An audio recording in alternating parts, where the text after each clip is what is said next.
এর জন্য কোনো স্প্রে লাগে না, উইদাউট স্প্রে কিন্তু কার্ল অনেকক্ষণ স্টে করে। হচ্ছে এটিভ প্রোর একটা কার্লিং টং, যেটা দিয়ে আজকে আমি ওদেরকে দেখাবো কাজ।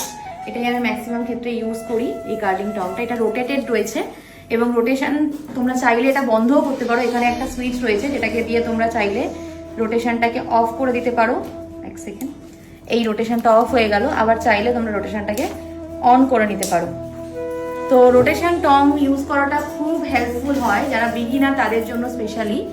আমি এখান থেকে হেয়ারটা নিয়ে টং করে দেখাচ্ছি। আর এটা কিন্তু টেম্পারেচার খুব হাই লাগে না, প্লেট সেরামিক হওয়ার জন্য ভীষণ ভালো একটা শাইন। আর দ্বিতীয় ব্যাপার যেটা সব থেকে ইনোভেটিভ যে ব্যাপারটা, সেটা হচ্ছে রোটেশনটা খুব স্মুথলি হয়। এর জন্য কোনো স্প্রে লাগে না, উইদাউট স্প্রে কিন্তু কার্ল অনেকক্ষণ স্টে করে, শুধুমাত্র এটিভ প্রোর এই টংটা দিয়ে তোমরা টং করো। তো এটা আমি 22 নম্বর টং ইউজ করছি। তো আমি এটা দিয়েই আজকে যে হেয়ারটা ওদের দেখিয়েছি, এটা ফুল হেয়ার কার্ল করবো আমি।